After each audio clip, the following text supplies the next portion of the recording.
And Let's do it. Okay, great. Get the recording going. Thank you all for joining us today, and welcome to the second webinar in our International IPM Symposium series. The International IPM Symposium occurs every 3 years, and the next IPM Symposium event is slated for March 3rd through 6th, 2025 in San Diego, California. The vision for this event is to bring together the top IPM professionals from both industry and academia in agriculture, public health, structural environments, landscape, and forestry to make the 2025 edition of this event an unparalleled networking and professional development event with attendees from around the world. Our guest speaker today is Dr. John Brooke, who will be giving a presentation on his experience with bringing a new biologic product to market, the commercialization of a biologic product to reduce Lyme disease in the environment. Dr. Brooke is currently the Director of Regulatory Data at US Biologic. Dr. Brooke has a Master of Public Health and a PhD in Clinical Epidemiology from Utrecht University. John has worked with public health departments in Europe and the US on seroprevalence, notifiable infectious diseases, human dose response models, and geospatial trends of zoonotic infectious pressure, combining clinical trial data, real-world data, and big data. Before Dr. Brooke's role at US Biologic, he worked in pharmacogenomics survivorship at St. Jude Children's Research Hospital, using whole genome sequencing to develop analytics pipelines. Dr. Brooke has advised several companies with regard to their digital health strategy and enjoys making corporate vision into reality. He has 19 publications, 3 patents, and 2 invention disclosures. Now, before I pass it over to you, John, I just want to note to everyone in the audience that we will be opening up a question and answers towards the end, and we'll open that up and you'll be able to throw your questions in towards the end. So, okay, John, go ahead, take it away. Thank you very much.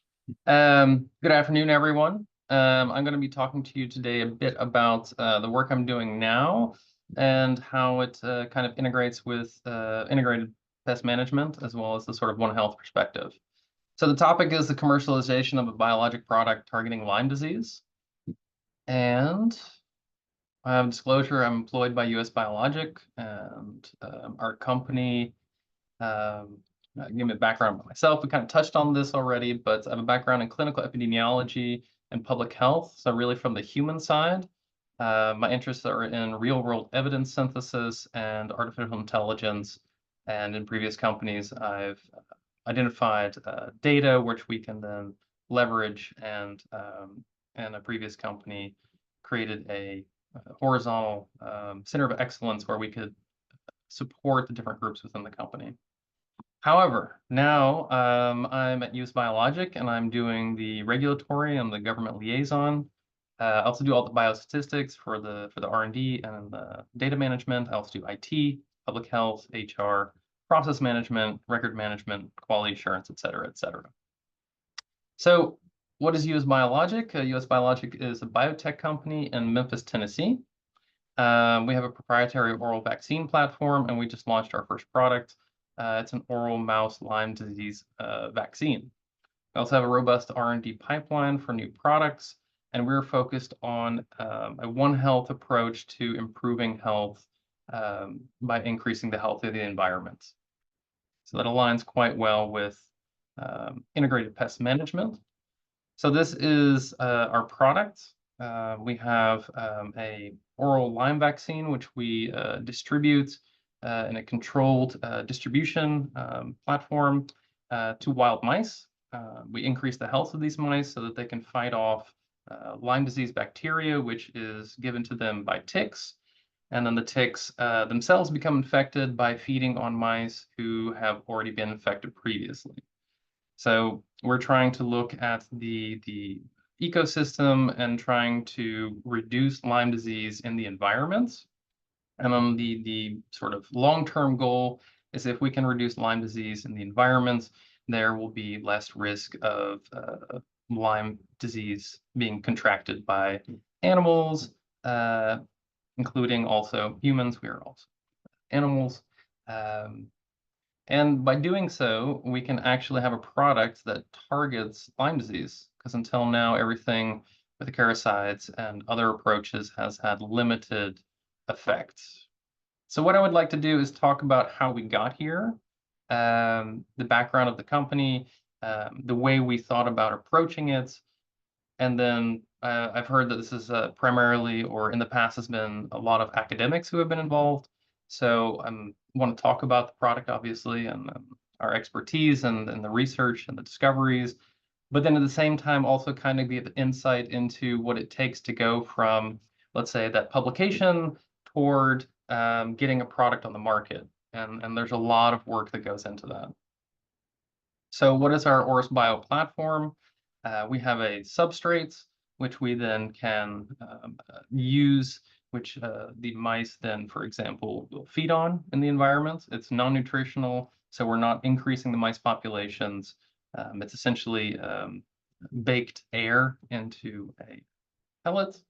And then we have a vaccine, and then we use our proprietary encapsulation to apply that vaccine and stabilize it onto these the substrates so that we can then distribute it to the mice.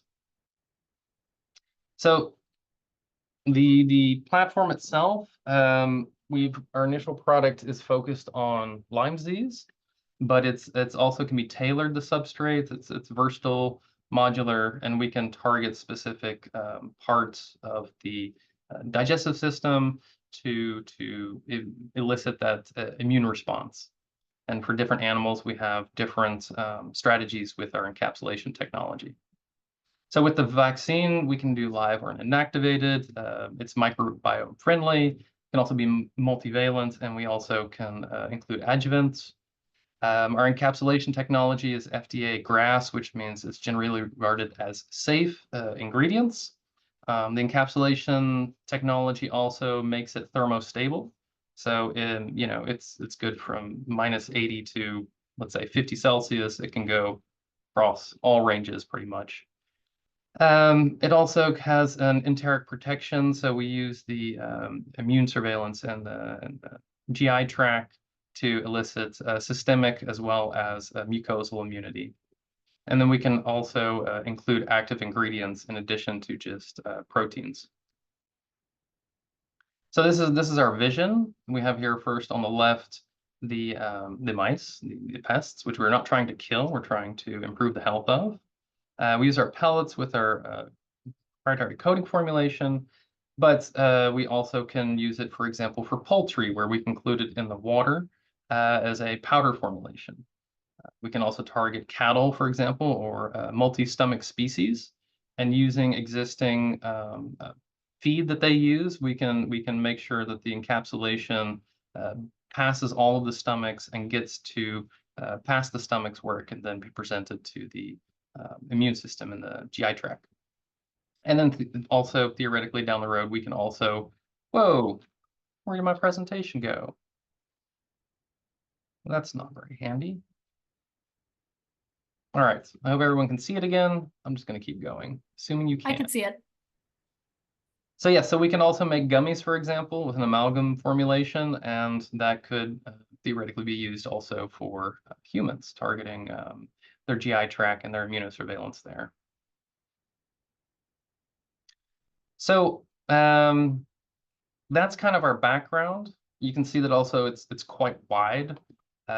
So one of the things that we have to do when we go from the R&D aspect, so we have this publication where we have the vaccine for Lyme disease, and we did a lot of research to develop the encapsulation technology, but how do we focus the company's scope so that we can bring it to markets without getting overspreading ourselves? So how do we have a singular focus for this product, and how can we achieve success while maximizing the utility of our resources?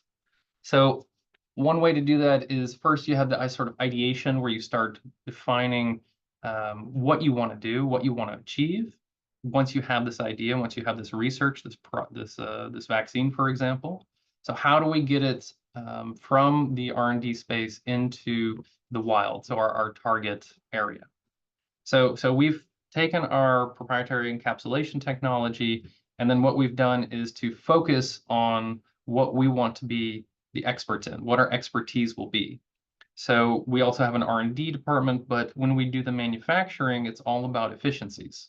So are we going to do everything and become a company that also develops the plastic housings, for example, that distributes the product?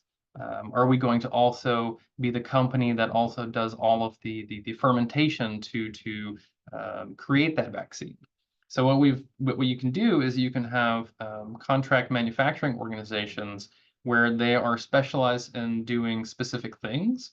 And in that way, they can increase their efficiency and reduce the cost of goods for specific parts of the process of the manufacturing. So in the beginning, especially in R&D, you want to do everything. But once you start getting into commercialization, you want to do specific things very, very well. Leveraging CMOs can be a big benefit for you there. Another one is the contract research organizations. So as you transition from R&D into manufacturing and scaling up the marketing, for example, focusing on the distribution and also licensure, which is a big thing. You can also outsource your research. So as you go through the licensing process, you have to do clinical studies, for example, or you have to do trials. Those you can also outsource to research organizations. And you can think that in certain situations, if you are starting a company, you may not have access to all the resources that you normally have, for example, within a university as an academic. You may not have your biostatistics core, you may not have your animal facilities, you may not have all these things that allow you to do the work that you are good at and that you have that expertise in. Also, once you go from R&D into commercialization, you start considering all the cost of goods. You can have the Cadillac of everything, but that may be overkill. You can theoretically do all your work in, I don't know, a BSL-3 lab where you're very sterile and everything, but is that going to be the most cost-effective way of doing it? So really understanding the cost of goods and the extra costs that go into it for a regulated product is really important, because not only is it your product, but you also have a regulated manufacturing process and a regulated manufacturing facility. And those are audited by the government agencies that are giving you the license to distribute your product. Also, with the regulated product, you have to show that it works, for example, no snake oil, and that you have to generate the evidence to support the product and the claims that you make to get it on the market. So I'm going to focus mostly on this last one. So what does it take to get from, let's say, an R&D publication where you've identified a small molecule or you've identified a vaccine, you made the publication and a company comes and they say, we want to commercialize this. So what does that involve? What is the regulatory steps you need to take to be able to even start doing your manufacturing?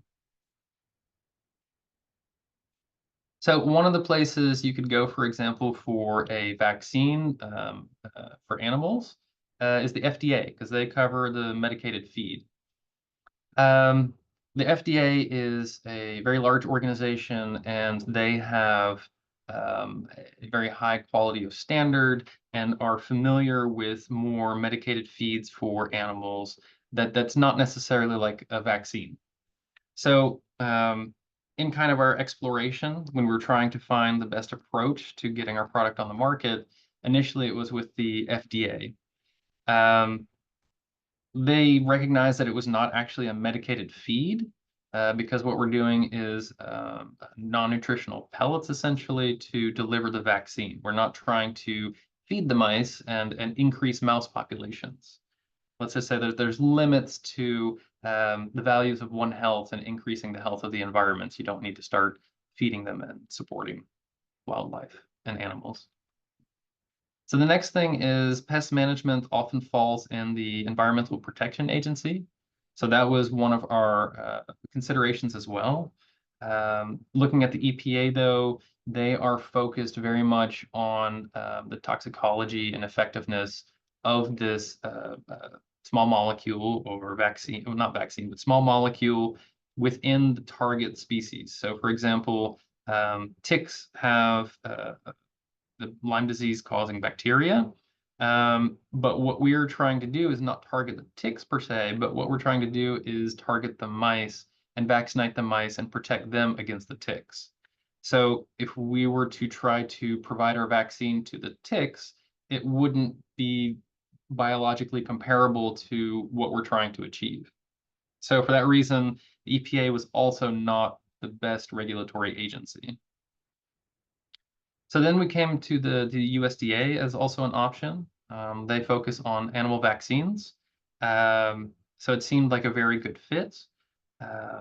And that's also where we have licensed our product in the end.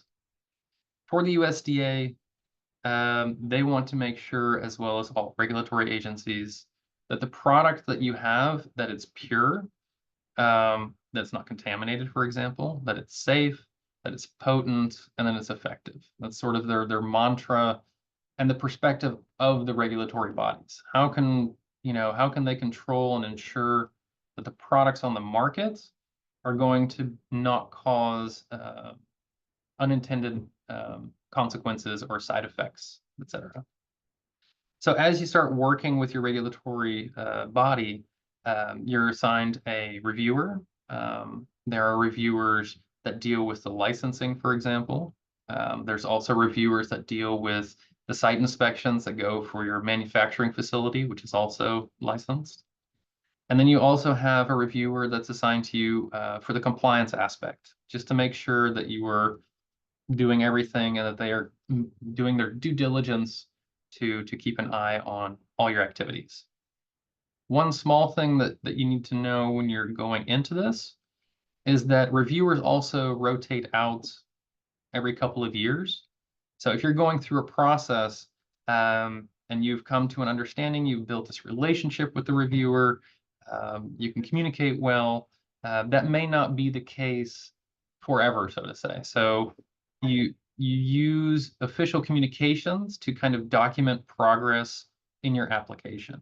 So that way, the next time a reviewer or when a new reviewer comes in and there's been a rotation, then you can refer to the previous communications where you've come to agreements. And in this way, it kind of provides that continuity, which is very important because without continuity and predictability, it becomes very hard to plan and make timelines to getting your product on the market.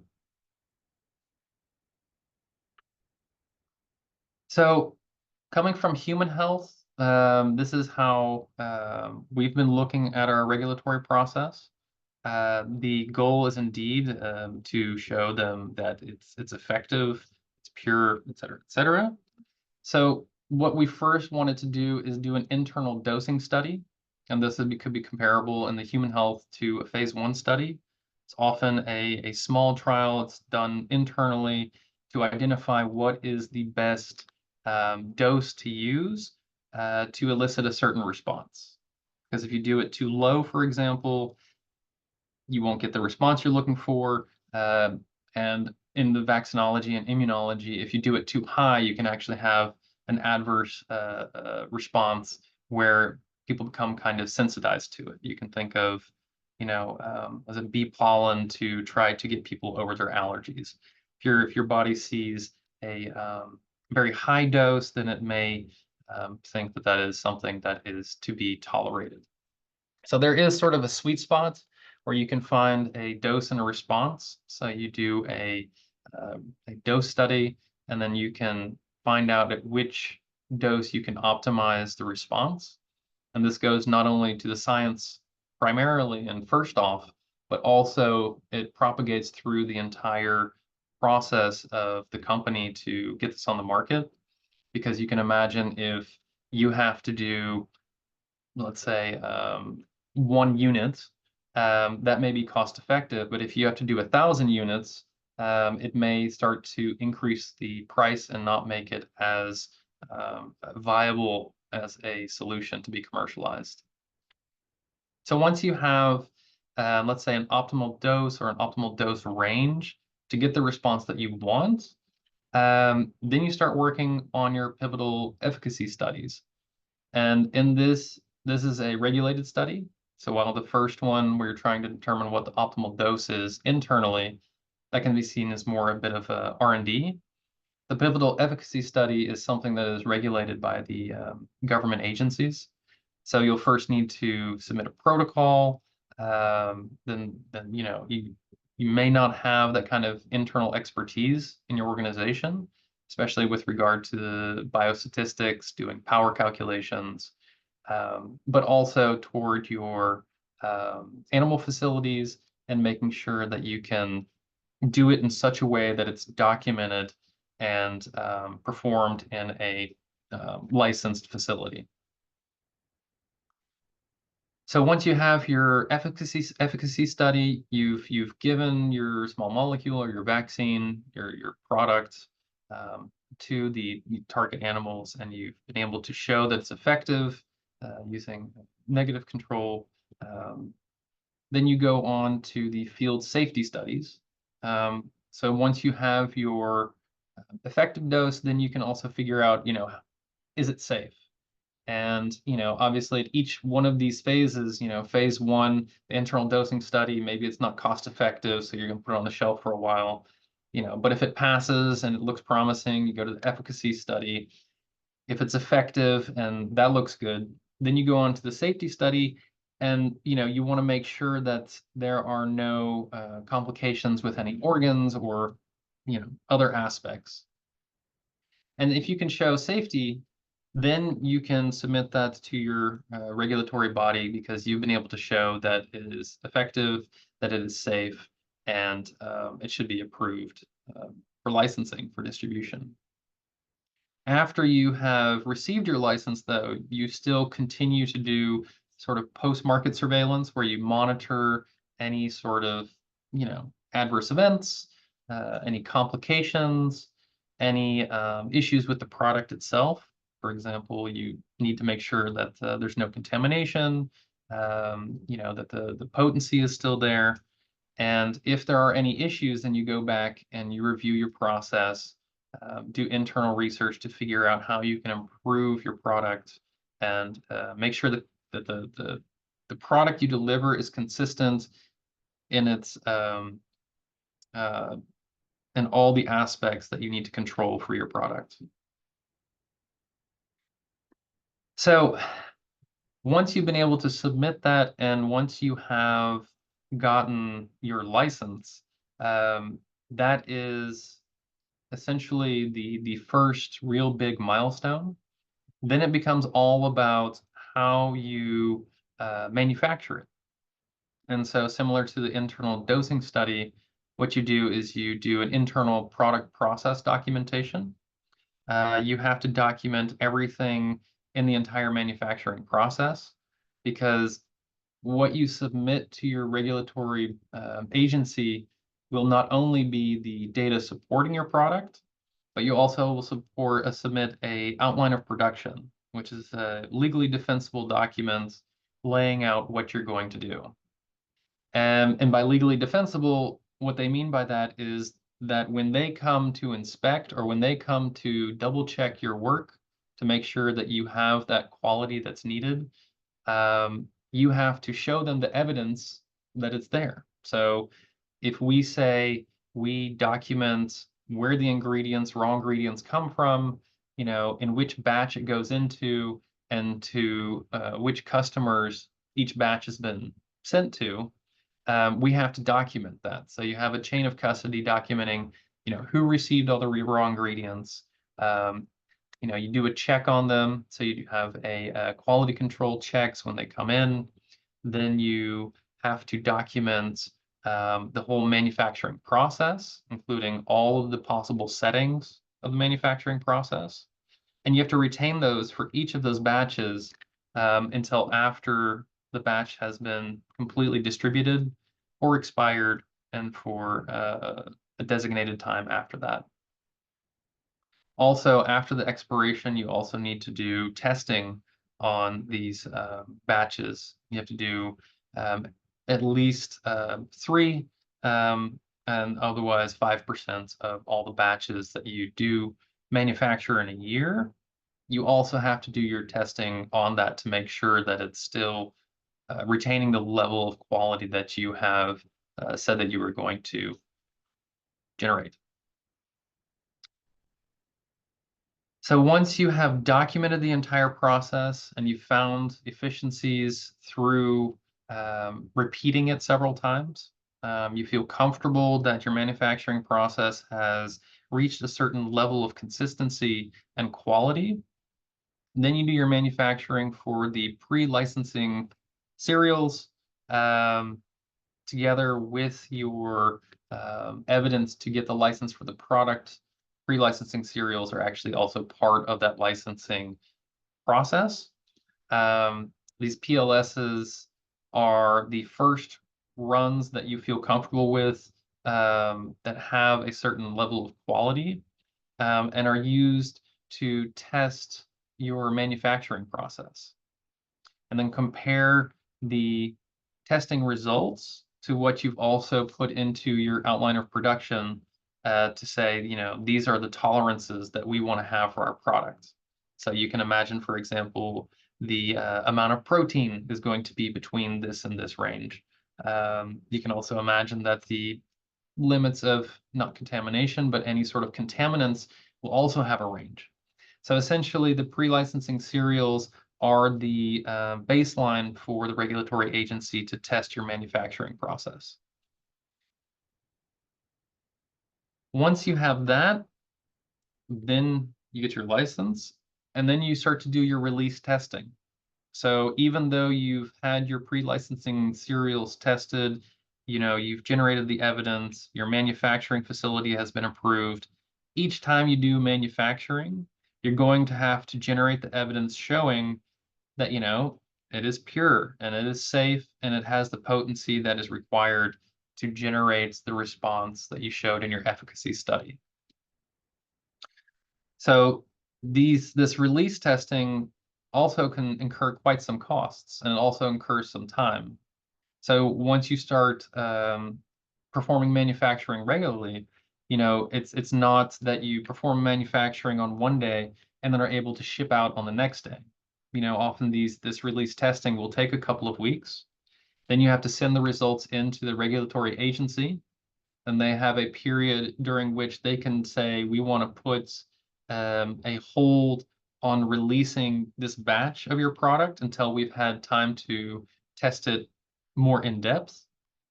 Or they can say, okay, we're going to release it and you can sell your product and distribute it on the market. So that whole process can take anywhere from 4 to 8 weeks. It just depends on what type of release testing you have.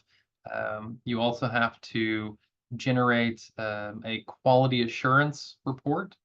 And in that QA report, you review all the records from everything from receiving the raw ingredients through the manufacturing, and then making sure all the records for the quality control release testing has been complete. And it's kind of a final documentation check, so that when the regulatory agency shows up and they say, all right, show us all of the ingredients, show us all of the records for cereal, 1, 2, 3. Well, then you'll have a sort of report or packet for each of those cereals, and you will have all of the records that you've generated during this process to legally defend your outline of production and the documents that you've submitted to the regulatory agency. And this is also very important because that's what they care about most. If they cannot check, if you do not generate, let's say, USDA records or FDA records, if you do not generate records that the regulatory body can audit, then they assume the worst, essentially, because they can't just assume that everything's going to be fine. They need to be able to check everything. It does become quite bureaucratical, But once the process has been put in place and been repeated several times, the efficiencies from it can reduce the time so that it is a minimal burden on a company. So this will get you conditional licensure.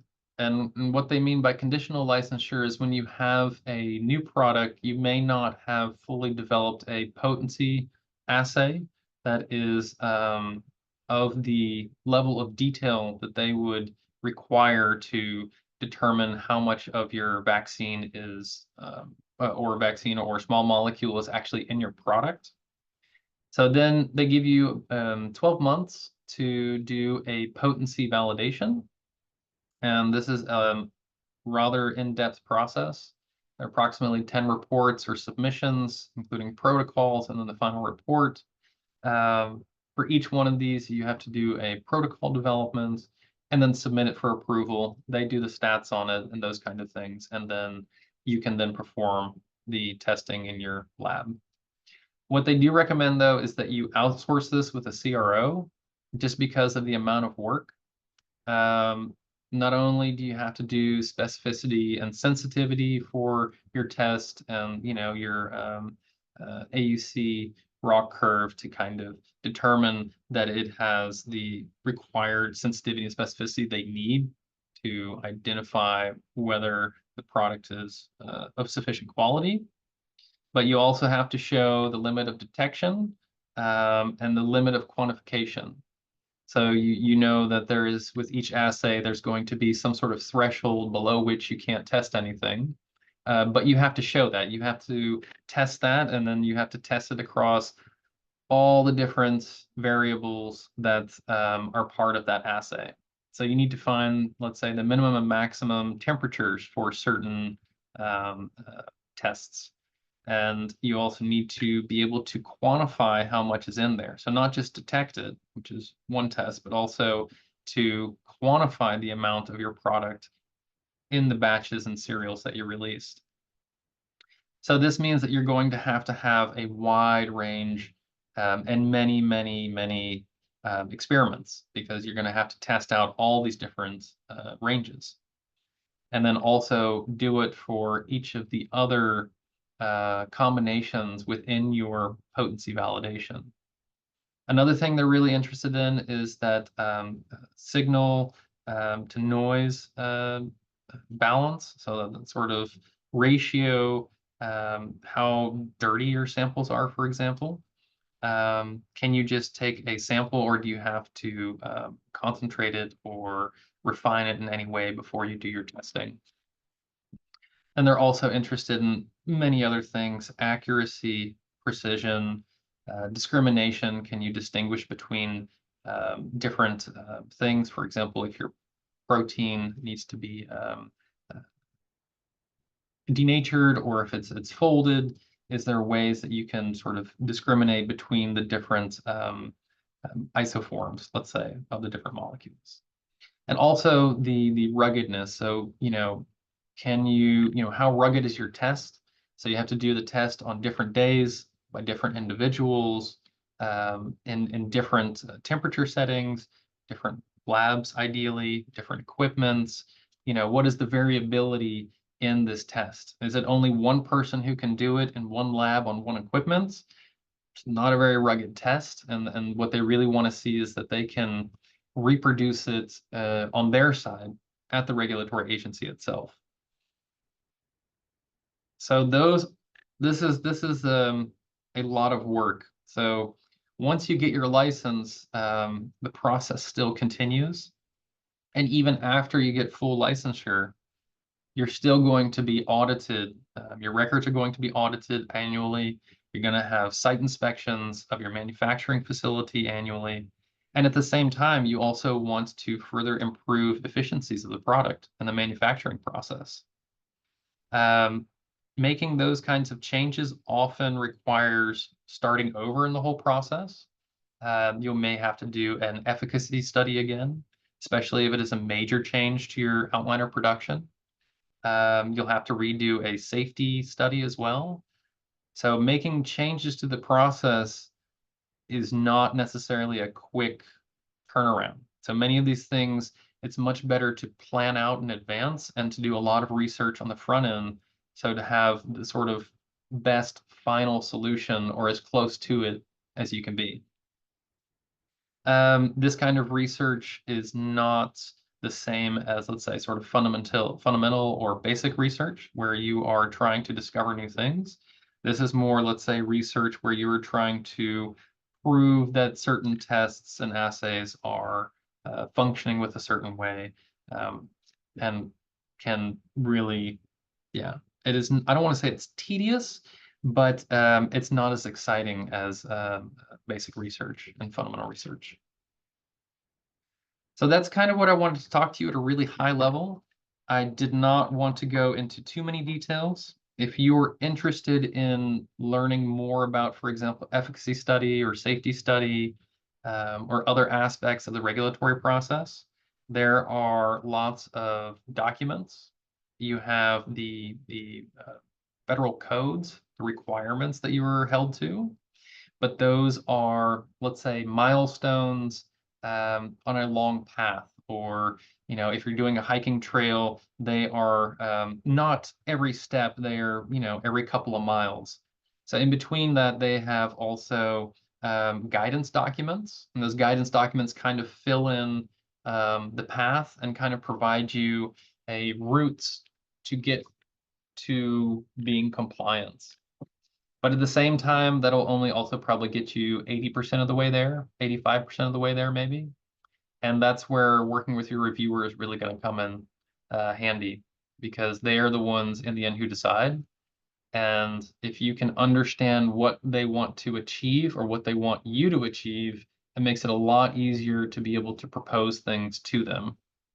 Because in the end, the regulatory agencies are essentially like, the best comparison I can think of is like a teacher. In the end, you propose things and they come back and essentially grade you, pass, fail, or provide you with suggested changes to further improve your submissions. So being able to kind of de-risk that in advance and communicate that, to at least see if you're on the same page, will also make life a lot easier.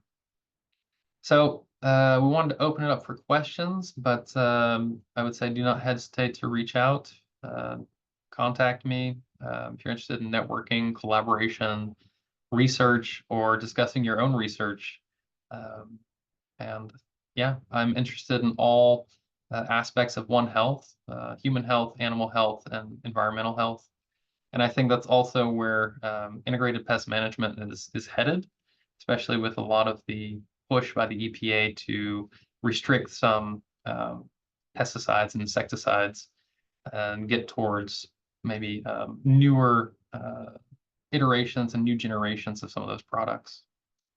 So with that, I was going to kind of hand it back over, but I'd like to give a shout out again for the symposium, or no, the conference next year in March. And then with that, you can use this QR code to find it. And I was going to let Kelly, I believe, take back over, do some of the Q&A. I think what we're going to do is actually, if people have questions, please feel free to throw them in the chat. We have plenty of time if you have questions for John. John, I want to just say thank you. I feel like you really simplified and broke down into steps a really complicated process. So while people are maybe thinking about questions they might have, yeah, I'll just reiterate what John said. This is a QR code. It takes you, it's a link to a survey if you're interested in getting involved in the IPM Symposium. It's going to be in March of 2025. And there are a lot of moving parts and a lot of opportunities to use your skills. And so that this will take you to a link. You can also frequent the website, which will continue to have more and more information about programming and keynote speakers and things like that. Oh, it looks like somebody could use, John, do you want to go back to your contact information? Okay. There we go. Oh, yeah. You can also find me on LinkedIn if that's easier.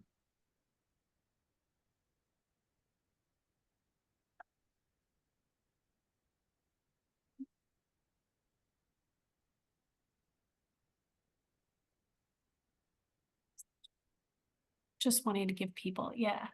Yeah.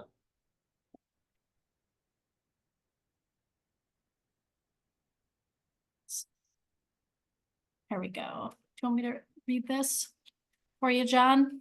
Yeah, I just saw it in the chat from Miss Dawn. from Dawn. Yeah. Yeah, Mhm. this is how to say that. It's not always easy. I think that when we do field studies, or let's say, for example, the post-marketing, we're collaborating with several groups. Um, we are the one, let's say, submitting it to the regulatory agency, but they are the ones that are coming up with the protocols. So we try to let's say build on their expertise, but it sounds like you are, I'm reading this also again. Yeah, I don't, yeah, how to say that? For example, I think it's really hard to say, and I really have built a good relationship with the regulatory agency, with our reviewer. So I don't want to say that, and I understand the frustration about some of the protocols provided by the regulatory agency. What we have done, and kind of in asking um, what is the best way to approach this. Um, they have guidance and they have a lot of protocols online, but what we've noticed is we use that for inspiration, but we try to actually improve upon it to make it more, not relevant, but some of the protocols are still from, I think, like the 80s, and use techniques that are no longer common in labs. So, how can you achieve the same thing using updated approaches? I would do what you think is the best approach and propose it to them. It's often a two-way discussion. Their main concerns are being able to have reproducibility. So when you go out and do a study, that they can, let's say, theoretically reproduce it and it's documented sufficiently. But one of the things for us, for example, is that our vaccine targets wild mice, and the stress on wild mice of capturing and administrating a vaccine would be overwhelming for the animals. So it was not possible for us to have that kind of controlled environment for wild mice.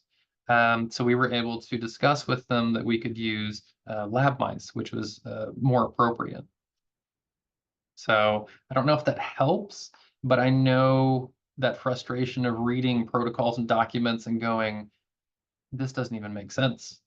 And then to take a step back, think about it, try to understand where they're coming for or what they would like, and then refer to it. You can use this, you can imagine like in an academic thing, you can say, okay, this is built off of this protocol, but we have made modifications that are appropriate for our own example. Is there a way an independent SME academics can work directly with agencies to facilitate this important process? I believe so. I believe that they have quite qualified people working for these regulatory agencies. But I think for companies, for example, there is a need to have this kind of expertise with academics. I mean, for example, when we were thinking about the ticks and the mice, we worked together with entomologists as well as experts in the field. Um, I think I'm wondering how to go from the other way, being an academic and trying to reach those companies. I think this is a really good environment, though, the sort of integrated IPM group, and having that kind of network where you can document your expertise and then raise awareness and networking.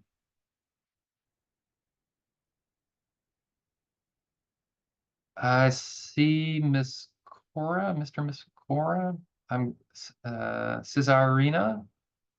I tried.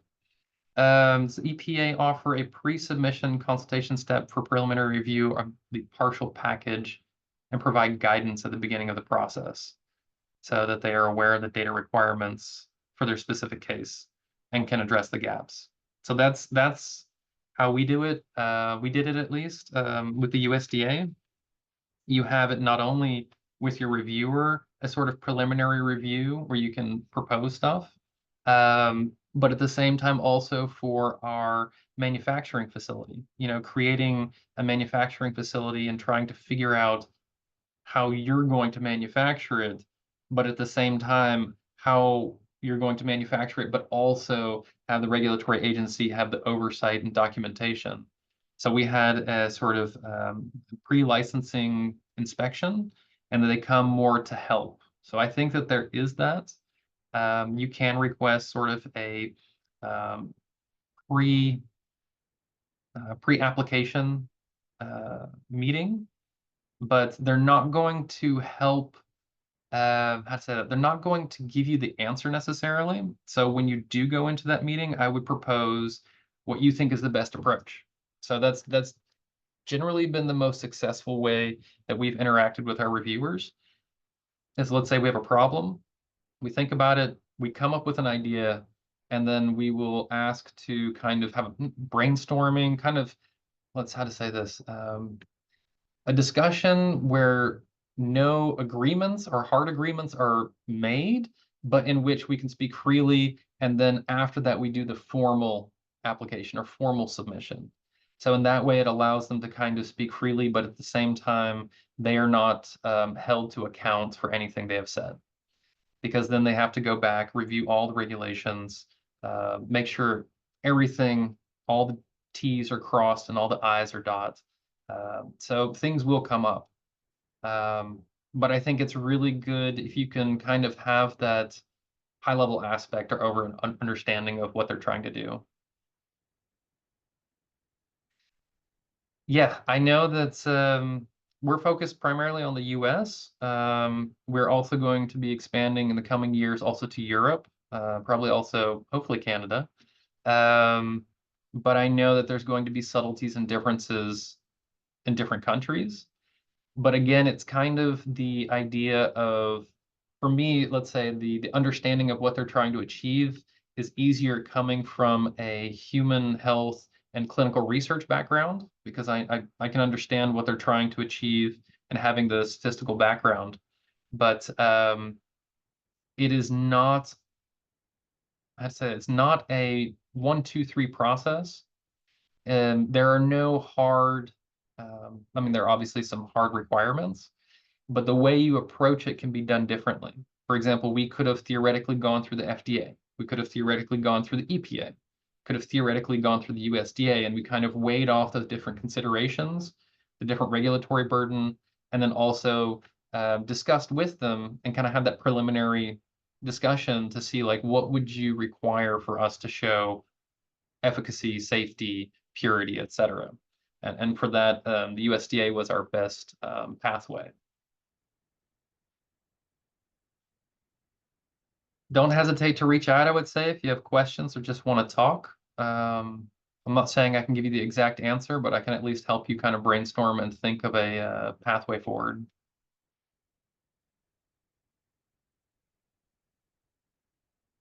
Anyone else have any questions or comments or enthusiasm about the symposium next year? I'm looking forward to it. Do we have another webinar coming up? And what's that look like? That's a great question. I do not have, actually, we do have a webinar coming up, the third webinar. I'm shocked I don't have that information handy. I believe it is July. Kelly, you would probably know the date. Yes, it's July 30th. It's Susanna Crisco from the Northeast IPM Center, and she'll be doing a presentation on community and urban IPM focus. So there'll be some more information coming about that soon, and the registration form, I believe, is out, but we'll have more details about it coming out in a campaign soon. Thanks.